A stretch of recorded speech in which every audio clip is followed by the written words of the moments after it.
जय राधा गोपीनाथ राधा गोपीनाथ श्री राधे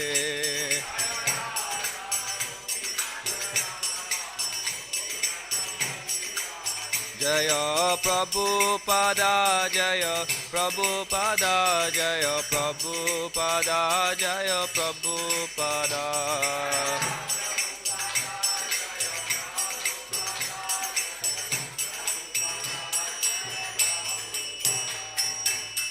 जय ओम विष्णुपाद परमहंस परिव्राजकाचार्य अष्टोत्तर शतशीर्ष हमारी divine grace of Vaichan Arvinda Bhakti Vedanta Swami Srila Prabhupada की जय ग्रंथराज श्रीमद् भागवतम की जय श्री श्री राधा गोपीनाथ भगवान की जय निताय गौर प्रेमानंदे हरि हरि बोल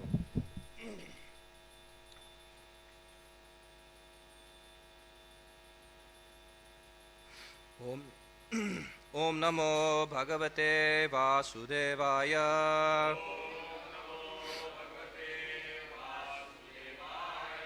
ओम नमो भगवते वासुदेवाय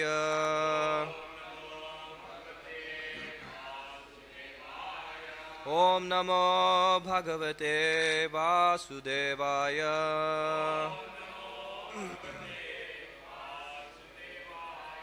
नारायणं नमस्कृत्य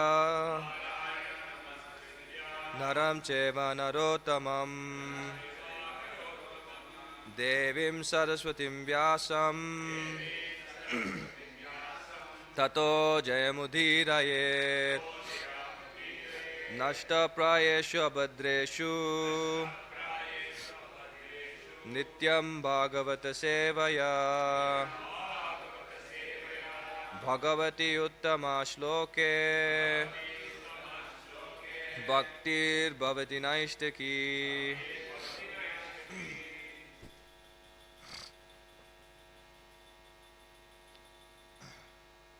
Hare Krishna. Reading from Srimad Bhagavatam, Canto number 4, Chapter 3, Talks between Lord Shiva and Sati. Text number 21.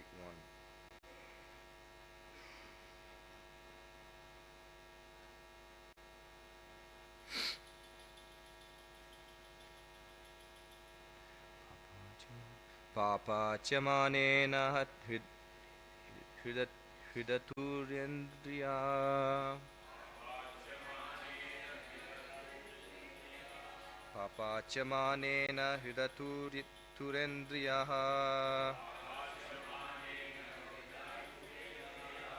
Samriddhi purusha buddhi shakshinam Samriddhi Purusha buddhi shakshinam Akalpa esham adirodhamanjasa Akalpamesham adirodhamanjasa Param padam dveshti yata shura harim Param padam dveshti yata shura harim Papacyamanena hridaturendriya Samriddhi purusha buddhi shakshinam Akalpa esham adirodhamanjasa Param padam dveshti yata shura harim Papacyamanena hridaturendriya Samriddhi purusha buddhi shakshinam Akalpa esham adirodhamanjasa Param padam dveshti yata shura harim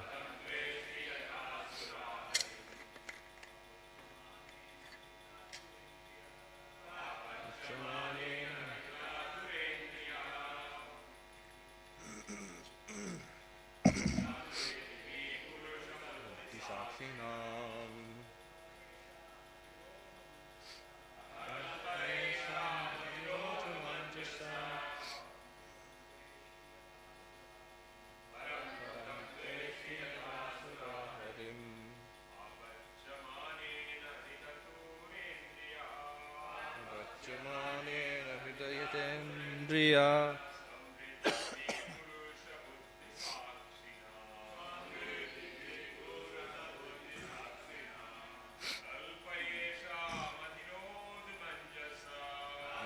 Alpayesham adirodhamandasa Param padam dveshti yatasura harim Pacchamanena hridayatendriya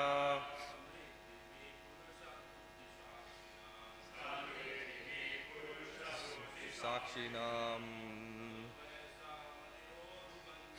Akalpamesha Madhirodhamanjasa Advadam Veshtiya Shrutsura Harim Mataji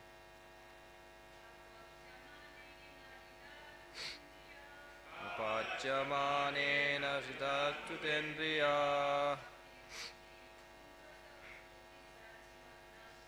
Namriddhaya Purusha Buddhi Shakshinam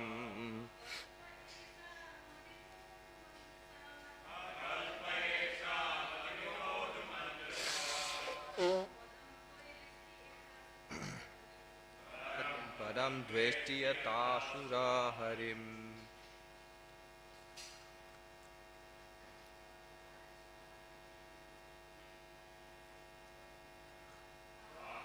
Manena Hridayatendriya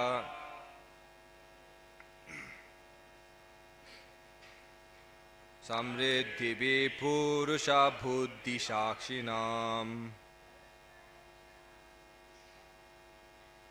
Akalpamesha Madhirodhamanjasa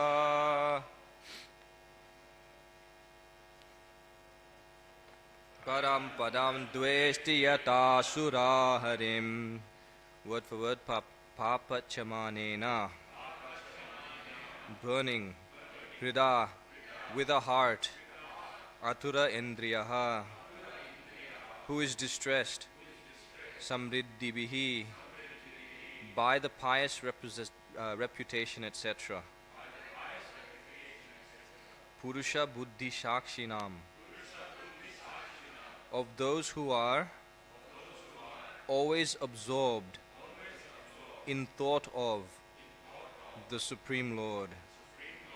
Akalpaha being unable, Esham of those persons, Adirodhum to rise, Anjasa quickly, Param merely, Padam to the standard, Dveshti envy, Yata as much as, Asuraha the demons, Harim the Supreme Personality of Godhead. Translation: one who is conducted by false ego and thus always distressed, both mentally and sensually, cannot tolerate the opulence of self-realized persons. Being unable to rise to the standard of self-realization, he envies such persons as much as demons envy the Supreme Personality of Godhead. Purport: the real reason for the enmity between Lord Shiva and Daksha is explained here. Daksha was envious of Lord Shiva because of Shiva's high position as an incarnation of a quality of the Supreme Personality of Godhead, and because Shiva was directly in contact with the Supersoul and was therefore honored and given a better sitting place than he. There were many other means also. Daksha, being materially puffed up, could not tolerate the high position of Lord Shiva, so his anger at Lord Shiva's not standing up in his presence was only the final manifestation of his envy. Lord Shiva is always in meditation and always perceives the Supersoul, as expressed here by the words Purusha Buddhi Shakshinam. The position of one whose intelligence is always absorbed in meditation upon the Supreme Personality of Godhead is very great and cannot be imitated by anyone, especially an ordinary person. When Daksha entered the arena of Yagya, Lord Shiva was in meditation and might not have seen Daksha enter, but Daksha took the opportunity to curse him because Daksha had maintained an envious attitude towards Lord Shiva for a long time. Those who are actually self-realized see every individual body as a temple of the Supreme Personality of Godhead, because the Supreme Personality of Godhead in his Paramatma feature is residing in everyone's body. When one offers respect to the body, it is not to the material body, but to the presence of the Supreme Lord. Thus one who is always in meditation upon the Supreme Lord is always offering him obeisances. But since Daksha was not very elevated, he thought that obeisances were offered to the material body, and because Lord Shiva did not offer respect to his material body, Daksha became envious. Such persons, being unable to rise to the standard of self-realized souls like Lord Shiva, are always envious. The example given here is very suitable. Asuras, demons or atheists are always envious of the Supreme Personality of Godhead. They simply want to kill him. Even in this age, we find some so-called scholars commenting on Bhagavad Gita who are envious of Krishna. When Krishna says, Manmana Bhava Mad Bhakta, Bhagavad Gita 18:65, always think of me, become my devotee and surrender unto me, the so-called scholars comment that it is not to Krishna that we have to surrender. That is envy. The asuras or atheists, the demons, without reason or cause, are envious of the Supreme Personality of Godhead. Similarly, instead of offering respect to self-realized persons, foolish men who cannot approach the highest standard of self-realization are always envious, although there is no reason. Translation and purport by His Divine Grace A.C. Bhaktivedanta Swami Srila Prabhupada Ki Jai. Translation again: one who is conducted by false ego and thus always distressed both mentally and sensually cannot tolerate the opulence of self-realized persons. Being unable to rise to the standard of self-realization, he envies such persons as much as demons envy the Supreme Personality of Godhead. Om Jnanatimirandasya Jnananjana Shalakaya Chakshurun Militam Yena Tasmai Shri Guruve Namaha. Jai Shri Krishna Chaitanya Prabhu Nityananda Shri Advaita Gadadhara Shivasadi Gaura Bhakta Vrinda.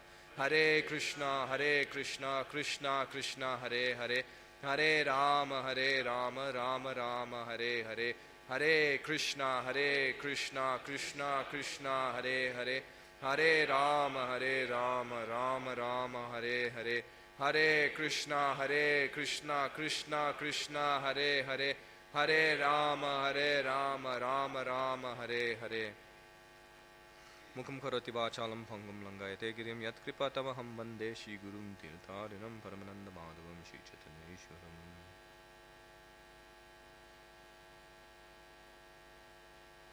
Hare Krishna. So we're continuing the talks between Daksha, or rather Lord Shiva, and Dakshayani Sati.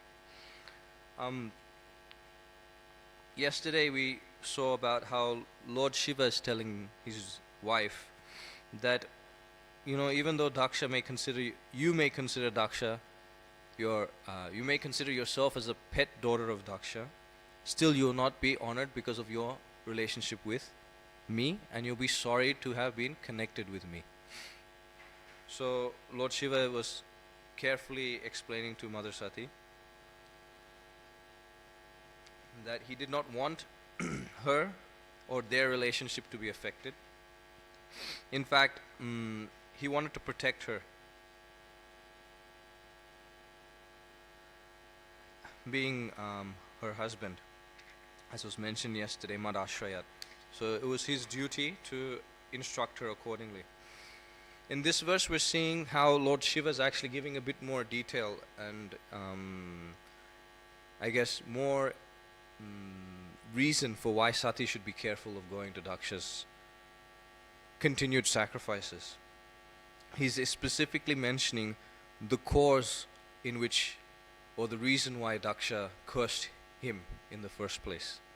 And the reason is envy. Prabhupada writes in the purport that the real reason for enmity is because Daksha was envious of Lord Shiva's position. He was envious that although he was considered to be the top Prajapati, the top son of Brahma, still Shiva, although in his activities and character seems somewhat unconventional, is given even greater respect than he. to the extent that he's the one who's able to deal and associate with the Supreme Soul directly. It's mentioned, Prabhupada gives quotes, Purusha Buddhi Shakshinam. Purusha Buddhi Shakshinam means one of those who are always absorbed in thought of the Supreme Lord. And Prabhupada specifically mentions that he was in meditation on the Super Soul. The Supreme Shakshi is the Super Soul. He is the Supreme Witness. Anumanta Upadrishtat. So it's from him that all living entities remember their past desires to enjoy the material world, and he arranges their so-called enjoyment in the material world. So Lord Shiva was able to perceive the Supreme Soul always, and in fact that he is the incarnation of the quality of the Supreme Personality of Godhead. It's mentioned when the Supreme Lord creates this material world, he doesn't come in contact with his material energy. He doesn't touch it. It's always away from him, like it's mentioned in the first canto of Srimad Bhagavatam, that when Vyasadeva perceived the Supreme Personality of Godhead, adharma or maya or illusion was at the backside of the Lord. And the Lord was never affected by maya. So then, the Lord then takes the form of Sadashiv and comes in contact with maya. Now, when the material worlds are created, when the universes are emanating from the pores of Mahavishnu, then at that time Mahavishnu enters into each universe as Garbhodakashaya Vishnu. And it is this Garbhodakashaya Vishnu from who the Guna avatars come from. Because Garbhodakashaya Vishnu realizes that the maintenance, destruction, and the creation of the universe has to take place. So from his navel comes the lotus, and from him comes Lord Brahma. When there is no jiva that is suitable for sitting in that position, the Lord himself takes that position. And then comes Rudra, the expansion of Lord Shiva for destruction. And then, because there is no one suitable enough to maintain them or to act in the mode of goodness and maintain the universe, he expands himself as Vishnu to maintain the universe. So Lord Shiva's position is very difficult to understand. Shiva Tattva is one of the many Tattvas that are extremely difficult to understand, because he is the Supreme Personality of Godhead and he is the Supreme Personality of Godhead's devotee. At the same time, it's mentioned, we would have heard in previous verses and purports, that Prabhupada is saying that here is Lord Shiva, he is known as Bhagavan also, the supremely opulent, because of his relationship with the Supreme Lord. But on the other hand, we see that he was feeling very sorry hearing the words of Daksha. And then in that purport, Prabhupada says that it was because he is in contact with the modes of ignorance, or the mode of ignorance. In Chaitanya Charitamrita, Prabhupada even goes one step further and says Lord Shiva is a byproduct of Maya herself. But at the same time, Prabhupada says that Lord Shiva is an incarnation of the Supreme Personality of Godhead to deal with Maya. So Shiva Tattva is extremely difficult. In what context are we talking about Lord Shiva? There's Lord Shiva, there's Shambhu, there's Rudra. That manifestation of the Lord, Rudra, along with expansion of Mother Parvati, exists in 11 different places. There are 11 different Rudras, and they have their own consorts. You can read this in the 3rd canto of Srimad Bhagavatam. After Lord Shiva was created, you'll read about this, or even the 5th canto of Srimad Bhagavatam. And so it's mentioned that these Rudras are sometimes considered to be powerful personalities or jivas, incarnations, empowered by Lord Shiva, and sometimes it's considered to be Lord Shiva himself. So it's very difficult to understand Lord Shiva in truth, Shiva Tattva. But you can understand from this very simple point here that Lord Shiva is always in meditation and always perceives the Super Soul. And Lord Shiva is an incarnation of the quality of the Supreme Personality of Godhead. So his position is very high. His position is on a different standard, different platform. And Daksha could not see that. In fact, even if Daksha could see that, he was envious of that, which is a problem. Because jealousy means that I want what the other person has. And envy means that that person doesn't deserve what they have. It's more sinister. One goes a step further to take it away from the other. Whereas jealousy is when one sees another person and wants to have it. Enviousness means when the other person has it and you deem them unqualified to have such a thing. So envy is a very difficult characteristic or quality to possess. But it's something we possess because of entering into the material world. Because otherwise we would not have come here. And the original envy is of Krishna. We envy Krishna because Krishna is the supreme enjoyer. Because Krishna is the supreme proprietor and he's the best friend. We envy Krishna because of his position. And Daksha's envying Lord Shiva because of that same position of being very close to the Supreme Lord. Now, one thing you have to always mention, we have to mention here is that Prabhupada says the position of Lord Shiva cannot be imitated by anyone, especially an ordinary person, because then you can see later on that Lord Shiva himself drank the ocean of poison, right? And we heard recently that Prabhupada chastises that so-called followers of Lord Shiva think they can take marijuana, ganja, because Lord Shiva drank the ocean of poison. They consider that it's their right as followers of Lord Shiva to take some sort of intoxicant as well. But then then Prabhupada challenges them. If Lord Shiva drank an ocean of poison, why don't you drink a drop of poison? If you're so attached to following in the footsteps of Lord Shiva. So this example of Lord Shiva is also given later in the 10th canto of Srimad Bhagavatam. At the end, it's mentioned that he is mentioned as an example of great personalities who should not be imitated. Along with Lord Krishna, Sukadeva Goswami mentions that great personalities should not be imitated. And who does he give as an example? Lord Shiva. And what activity of Lord Shiva does he give as an example? Of him drinking the ocean of poison. So Lord Shiva should not be imitated. He's on a different platform altogether. And all other living entities in the universe, including Lord Brahma, understood that, except Daksha.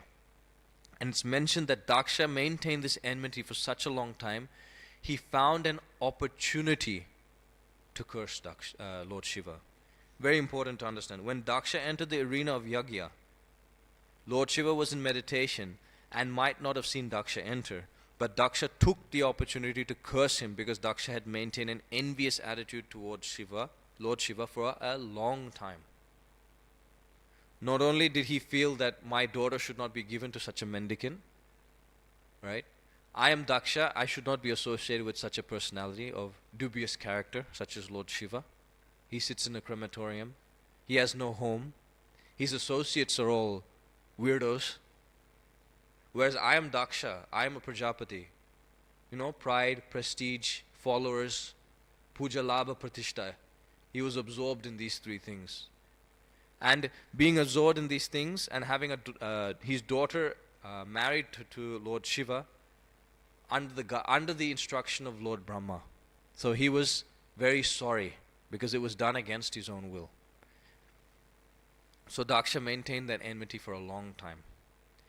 And maintaining that enmity for a long time, what had happened?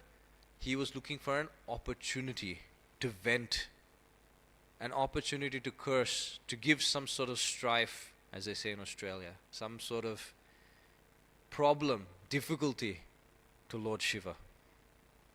Why? Just so that he could feel some sort of pacification, feel pacified that Lord Shiva is going through difficulty. Right? Because he's envious of Lord Shiva. But here Prabhupada clarifies that actually, what was the problem? The problem wasn't Lord Shiva, the problem was Daksha. And what was the problem with Daksha? Was that because of this continuous enmity he had with Lord Shiva, he let it fester, he let it sit within his mind. And he fed it constantly by giving it thoughts and time.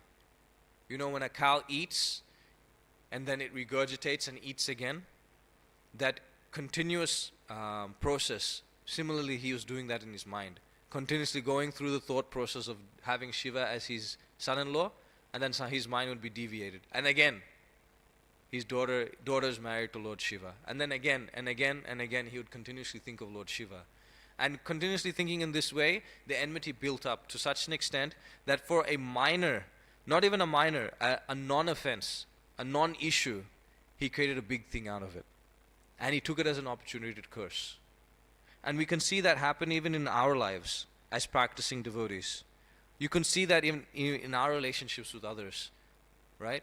It may not be gross envy that we have with another person, but sometimes, due to a lack of direct appreciation of another person, we take any opportunity to somewhat diminish their position. Even though it may be due to a slight error or a slight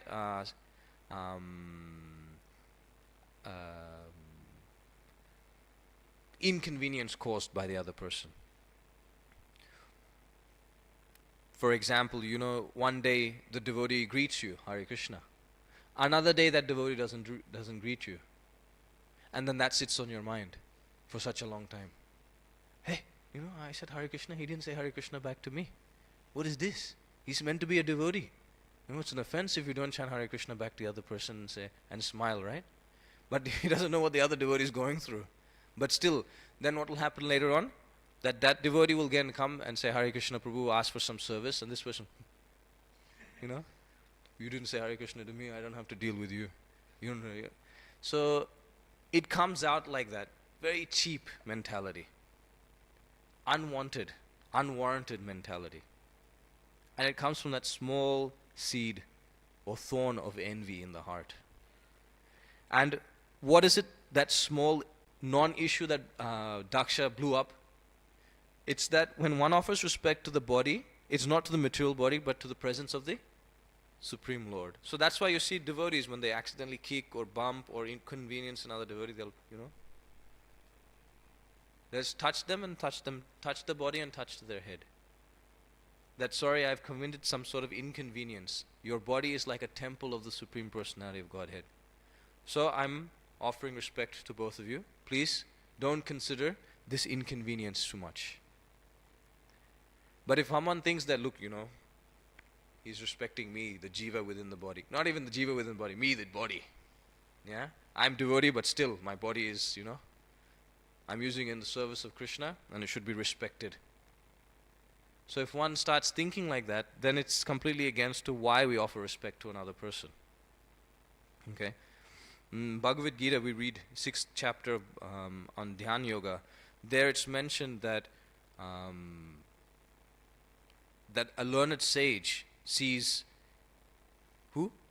A dog eater, Brahmana, a cow, with equal vision. And then the Prabhupada clarifies how? Because he sees the super soul in their bodies. And if he takes it a step further, he sees the spirit soul within. And the spirit soul is unaffected by the body, because it's just simply karma. Due to the karma, the soul is going through this particular drama of being a dog eater, so on and so forth. But the spirit soul is there along with the super soul within the heart. So here, okay, so then when someone comes, you offer respect to the body, offer respect to the presence of the Supreme Lord within the body. Did Lord Shiva do that? Did Lord Shiva do that? Yes or no? Daksha walked in. Did Lord Shiva offer respects? No, he didn't. Prabhupada clarifies. Thus, one who is always in meditation upon the Supreme Lord is always offering him obeisances. And actually in the next verse, Lord Shiva himself clarifies his position. Why he wasn't offering obeisances. Purusha Buddhi Shakshinam. He was in meditation of the Supreme Personality of Godhead. No one can slight him, no one can criticize him for that. He was already doing the topmost activity of meditating on the Supreme Personality of Godhead. But problem was Daksha. He was not very elevated. He's a devotee. Don't forget, he is a devotee. Daksha is a devotee of the Supreme Personality of Godhead. What degree of devotion? It's hard to tell. Because in one sense, he is the direct son of Lord Brahma. And Lord Brahma is a pure devotee of the Lord. Right? And here Daksha is performing his activities as a proper Prajapati. To the extent that Lord Vishnu, he's able to see when he performs the yagya. He's able to see the demigods appear, of course. That position, why not? But he has such low qualities, such degraded qualities, such as envy against the devotees of the Lord. So from one perspective, you can say that Daksha is a Kanishta Adhikari. Because what is the Kanishta Adhikari characterized by? They have full faith in the Supreme Lord and worship of the Lord, but they're unable to see the devotees in relationship to the Lord. They're not able to give respect to the devotees. Yes? But it's hard to tell because Daksha is such an elevated personality. We can't just box him just because of one incident like this. So we have to be careful of that. But this incident is giving us a good example for us to learn how this low mentality should be given up immediately. That we should not be envious of other living entities. Because envy and jealousy is just simply a misdirected form of appreciation. You won't be envious or jealous of another person unless they have something better than what you have. And therefore Prabhupada says, recently we had Madan Mohan Prabhu read that letter Prabhupada sent, that even the gopis were jealous amongst themselves. Prabhupada says actually they were envious amongst themselves, that this gopi is doing so much more service, such wonderful service. Let me do better than them. And Prabhupada says this is the mood we should have. That yes, we recognize you're doing more service, better service to Radha Gopinath, but I will endeavor to do better service than you. Yeah? So that transcendental competition was always encouraged by Prabhupada. But he was never in favor of that being converted to a cat and dog fight for no use, no value, because Gopinath won't be pleased. So Lord Shiva didn't offer respect to his material body and Daksha became envious. It's a typical Kanishta Adhikari mentality. You can even go a step further. That, where is it?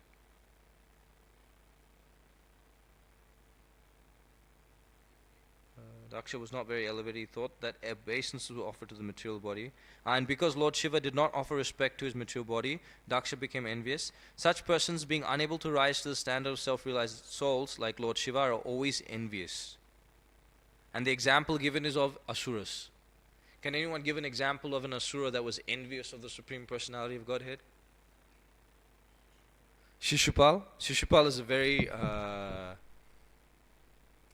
prominent example. Because since the day of his birth, it's mentioned that he was utilizing his speech in trying to find any way of cursing the Supreme Personality of Godhead, of blaspheming Lord Krishna. Anyone else? Any other demon that was envious of Lord Krishna? Kamsa. In fact, it goes to the extent that when I was reading about here, that one is unable to tolerate the opulence of self-realized persons. It's mentioned there that because of Kamsa, when he grabbed, Devaki's hair and was about to kill her, in that section, if I'm not mistaken, or maybe later on, it's mentioned that, or even when he was persecuting the Brahmanas, it's mentioned that those who harm and offend Vaishnavas, one of the things that happen to them is they lose all their opulences. The very thing that caused them to go and torment the devotees and Vaishnavas, they lose that, even whatever they have. Yes, so Daksha was very envious of the Supreme Personality of Godhead to the extent that he wanted to kill him. Prabhupada says here, they simply want to kill him because they're envious of him. Anyone else? Any other demons that were envious of Krishna? Hiranyakashipu. Hiranyakashipu is another very important example. It's mentioned that he was so upset with Lord Vishnu that he was, Lord Vishnu does his thing, he maintains the universe, blah, blah, he's the Deva, he's taking care of the Devas, okay, fine. But what his issue was that whenever there was a war between the demons and the demigods would go and worship Lord Vishnu, and like a child who gets some candy immediately becomes favorable, Lord Vishnu became partial to the demigods. And that way always chastised the demons. And Hiranyakashipu could not tolerate that. But Hiranyakashipu did not understand the impartiality of Lord Vishnu. But he wouldn't care to, because he's envious of Lord Vishnu's position. Because on whoever's side Lord Vishnu is, there's victory, right? What is that verse? Yesham tupandu putranam. Is it? In the verse, there's another one that Panduputranam Yesham Pakshe Janardana. That there was victory on the side of Pandavas because of Janardana being on their side. This is in the first couple of purports of Bhagavad Gita. Prabhupada quotes this. But yes, of course, the last one, Yatra Yogeshwara Krishna Tat. So then, any other asuras we can think of? Sorry? Paundraka. It's mentioned that Lord Shiva Krishna had a very fun time in smashing Paundraka actually. It's mentioned that just before he released the Sudarshan Chakra to kill Paundraka, he was contemplating it. Just see this fellow, how he's tried to imitate me as much as perfectly as he could possibly. Of course, not perfectly, but as best as he can. How he's decorated himself just to match me. How his instruments very, very similar to mine. Krishna was very. He was appreciating this, but he was also enjoying the fact that he could kill him.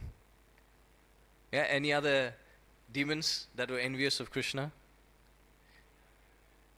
Hiranyaksha, yes. Anyone else? Come on. Every single demon you mention is envious of Krishna. I don't understand why everyone's struggling to come up with names. Take Shankachuda for example. Right? Krishna and Balaram were enjoying with their respective gopis on the Raivata mountain. They were enjoying. And who came? Shankachuda. And who is Shankachuda?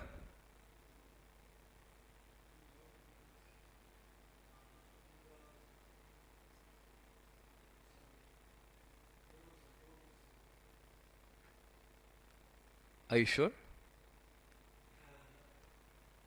Sagar, who is? Do you remember? No? Take a guess. Shankachuda. He is an associate of Lord Kuvera. Okay, he is a servant of Kuvera. In fact, it's mentioned that because he was servant of Kuvera, that he was puffed up. He had a jewel on his turban, and he was puffed up because he had so much opulences. But it belonged to Kuvera, but because he was dealing with Kuvera, he was puffed up. So when he saw two cowherd boys dressed very opulently, enjoying with so many women, he got envious. He got envious seeing that. Alright? And what did he do? He tried to steal the gopis away from Krishna and Balaram. Just as Ravana tried to steal Sita, Mother Sita, away from Ram. Right? There is a very illustrative example of envy against the Supreme Personality of Godhead.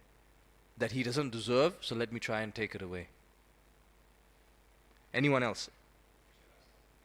Jarasandha, he was envious. He was worshipping Vishnu. Jarasandha was worshipping Vishnu. That was his Kula Devata, so to speak.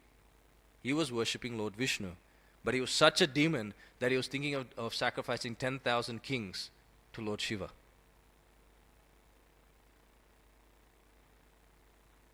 In fact, it's mentioned, if you have a look at every single line Jarasandha mentions in Bhagavatam, most of it is just harsh words against Krishna. That's it. It's just harsh words. Like for example, when Krishna and Arjuna and Bhima appeared disguised in front of Jarasandha, he says, I won't fight with you, Krishna, because you're a cheater. You don't follow the principles anyway, so there's no point fighting you. You ran away. I defeated you before. There's no point. And then what does he say when he steals Rukmini? He says, just like a jackal is trying to steal its prey, the lion's prey, in front of the lion, right? So Jarasandha was just simply, although he worshipped Lord Vishnu, look at his quality. How he's chastising Krishna. Anyone else? Duryodhan, when he saw the Vishwarup form of the Lord, when the Lord appeared as the Shantidut, as the messenger, he manifested his universal form. And what did Duryodhan do? He tried to chase out Krishna. He tried to chase out Krishna with weapons. So like that, you see, Asura means those who are against the Supreme Personality of Godhead. What is that verse? Dwa sarva loka ismin Deva Asura. I can't remember the full sloka. Vishnu Bhaktas Tata Deva Asuras Tad Viparyaya. Viparyaya. They are against the Supreme Personality of Godhead. That's the definition of a demon. So then, therefore, when scholars say that we're not supposed to surrender unto Krishna, but unto the unborn within, in other words, they're saying that I am God, you're God, we're all God. So you should surrender to me. What are they? Prabhupada says they are demons. Such scholars are demons. And I'll end with this story. I don't have much time, but when I was hearing about this pastime, it feels like it's a month ago, but since we were hearing about how Lord Shiva's in the arena, there was cursing and counter-cursing and fault-finding and criticizing. The example that came to mind was of Ramachandra Puri. Ramachandra Puri, the god-brother of Ishvara Puri. This is in Antilila of Sri Chaitanya Charitamrita. And the reason why it came to mind was because, and it's very nicely linked to here, was because Ramachandra Puri, although a disciple of Madhavendra Puri, a god-brother of Ishvara Puri, although he was a disciple and within the Gaudiya Vaishnava Sampradaya, he was a Mayavadi. How come? At one particular point in time when Mahaprabhu was in Puri, Ramachandra Puri came and visited Puri because he had heard of Sri Chaitanya Mahaprabhu, that there's an illustrious disciple of Ishvara Puri and that he's performing pastimes in Jagannath Puri. So he came. And when he came, it's mentioned that different devotees dealt with Ramachandra Puri differently. Because Ramachandra Puri's position was that he's a disciple of Madhavendra Puri, a god-brother of Ishvara Puri. So Paramananda Puri, who was on the level of Mahaprabhu's guru, he paid obeisances to Ramachandra Puri because Ramachandra Puri was his senior, and Ramachandra Puri embraced him. Whereas Mahaprabhu paid obeisances to Ramachandra Puri. That's it. Because he saw him on the level of his spiritual master. And when he paid obeisances to Ramachandra Puri, of course, embraced Mahaprabhu. And it's mentioned that they both thought of Krishna and talked about Krishna. And then Prabhupada clarifies in the purport that it's mentioned that when sannyasis meet each other, they are meant to remember Krishna. Namo Narayana. And it's mentioned also in the scriptures that sannyasi should not pay obeisances to anyone or praise anyone. So therefore, if a sannyasi pays obeisances to another sannyasi, they're paying obeisances to Vishnu. Right? But for Mayavadi sannyasis, the point is that I am Vishnu, so therefore you are also Vishnu, so therefore I'll pay obeisances to you. Namo Narayana. Yeah? So it's a very subtle, insidious disease to have within the heart. Because externally it looks normal, right? One sannyasi pays obeisance to another sannyasi, they sit down and they talk about Krishna, everything is there. But within the heart, there's that strong, poisonous desire that I am Krishna, you are Krishna. So glorifying Krishna means glorifying me. So then it's mentioned that Ramachandra Puri came to Mahaprabhu. Mahaprabhu very respectfully received him, arranged accommodation, so on and so forth. But unfortunately, Ramachandra Puri's business in coming to Jagannath Puri was to criticize the Lord and his devotees. And so Krishna's Kaviraj gives some background story. And in summary, basically, when Madhavendra Puri was leaving this world, he was continuously lamenting that he was not able to attain Krishna, that he was not able to remember Krishna and attain Krishna's service and attain Krishna's association. This is considered to be the highest level of devotion. Kaviraj Goswami mentions that this is the topmost emotion of the pure devotees of the Lord, of Mahabhav, love of Godhead in separation. So then Ramachandra Puri appeared on the scene, and when he heard his spiritual master lamenting, he was thinking, why are you lamenting so much? You should think of Brahman, and you should be peaceful and satisfied. Because what does it say in Bhagavad Gita about Brahma Bhuta? What is the verse? Brahma Bhuta Prasanatma na sochati na kangshati. But here Ramachandra Puri is using that against his spiritual master, Madhavendra Puri, who is a pure topmost transcendentalist. But still he's seeing him as a materialist. Why are you lamenting? You should be Brahman realized. So why should you when you're in Brahman realized, what you should be doing? Peace. Shanti. Right? No hankering, no lamentation. And what did Madhavendra Puri say? That look at my position. I have not achieved Krishna, and here I have some rascal instructing me on to meditate on Lord Brahman, on the Brahman. And so he immediately told him, get out of here. I don't want to see your face again. He rejected this disciple, Ramachandra Puri. He rejected him. But Ishvara Puri, on the other hand, performed such menial service that Madhavendra Puri blessed him fully, completely, with pure devotion to the Supreme Personality of Godhead, which made him qualified to become even the spiritual master of the Supreme Personality of Godhead himself. Right? I've mentioned this example before. I don't know where. But when Nityananda Prabhu, when Shivananda Sen, let me take it even a step further back. When the Supreme Lord deals with his devotees, and he puts himself in a dependent position and chastises them, or begs for some sort of maintenance from them, some service from them, that is the greatest benediction for the devotee. Because the Lord is independent. He does not need a guru. He does not need a father, a mother. He's fully self-sufficient. But when he puts himself in such a dependent position, he chastises, criticizes, takes service. That is the glorious position of the devotee. Because the Lord voluntarily gives up his independent position, and he puts himself at the will, at the desire of his devotee. So when Ishvara Puri was blessed by Madhavendra Puri in such a way, Mahaprabhu was inclined to become his disciple. Anyway, coming back, so then it's mentioned there, this very important point, that because he offended his guru, what popped up in his heart? Sorry, what was that? Envy, yes. But the envy came in a very subtle way first. What was the subtle thing that came? That offense? That offense caused material desires within the heart to grow. And specifically it's mentioned dry mental speculation. What is dry mental speculation? Can anyone give an example? Because this is very important. What is an example of dry mental speculation? If you are paying attention up until now in this class, you can immediately give an example of dry mental speculation. Yes, Prabhu.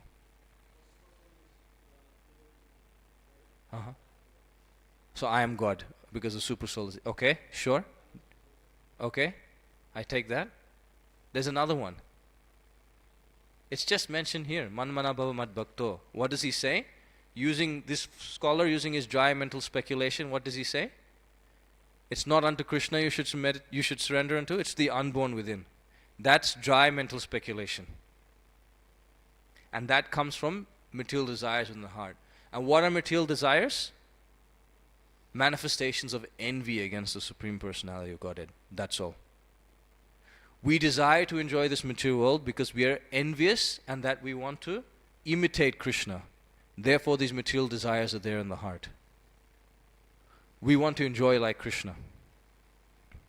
So, Ramachandra Puri, that's the problem. It started there. He thought he was superior to his spiritual master and he committed Guru Aparad. When he committed Guru Aparad, material desire started growing within the heart. And he started speculating, dry philosophical speculation, to the extent he lost devotional service altogether. There are a couple of instances within this Hare Krishna movement that this happens also. That disciples, they go to Prabhupada, and Prabhupada generally never sanctioned divorce, right? Prabhupada was always against divorce. But at one particular instance, Shrutikirti Prabhu mentions that Prabhupada said, yeah, one senior disciple sent a message saying, this is difficulty, I'm going to have divorce. Prabhupada said, yes, you can have. And Shrutikirti Prabhu was so disturbed by this. So when he was Prabhupada's servant. So when he was massaging Prabhupada, he asked this to Prabhupada. And he asked Prabhupada that, generally you don't do like this. So how come? And Prabhupada said that, see, this disciple, whether I said yes or no, he would have done it anyway. But if I had said no, the offense would have been so huge, would have been so great, that he would have stopped his devotion. So therefore I said yes, it would have been in relatively less of an offense. In another place, some disciples come to Prabhupada and directly challenge him. And they come and tell him that, Prabhupada, we're totally against what's happening within this movement. We're not supporting this fact that, you should send the women out on a Sankirtan. They should stay at home and they should do this and that. And we can't accept what you're saying in your books. How can it be that Ugrasen had 1 billion servants? There are 8 billion people in this world. How can one person have 8 billion servants? How can this? How can that? And they were just criticizing Prabhupada left, right, etc. And Prabhupada was saying, what can I say? What if you hear that, it's there. If you hear this conversation, Prabhupada saying, what can I say? I'm just simply following the previous acharyas. I'm simply following my predecessors. I'm simply following what they're saying. At one point, Prabhupada just says, okay, so what do you want now? Because these people just didn't give up. And what do they say to Prabhupada? And so now, Prabhupada, we've come to ask for your blessings so that we can do such and such, such and such. And Prabhupada says that you have my blessings that you can fall down, you can make money and enjoy. Prabhupada gives them that benediction because they've already offended the spiritual master. Their bhakti is finished. Right? Their bhakti is finished. Another example is of when people started taking Gopi Bhava, the Gopi Bhava club. They started taking the Sahajiya mentality of worshipping the gopis, worshipping Krishna in the mood of the gopis, although they weren't qualified. And one particular disciple of Prabhupada, he was a Sanskrit editor, so he left and went to Radhakund, and he stayed in Radhakund. And he read so many scriptures from different Babajis, Gaudiya Vaishnava scriptures, but he heard different things from different Babajis, and he came back. And when he came back, Prabhupada asked him, so, how was Radhakund? And Prabhupada asked him in such a way that this disciple got shaken up. He said, Prabhupada, but Radhakund's the highest. And what did Prabhupada tell him? But you are the lowest.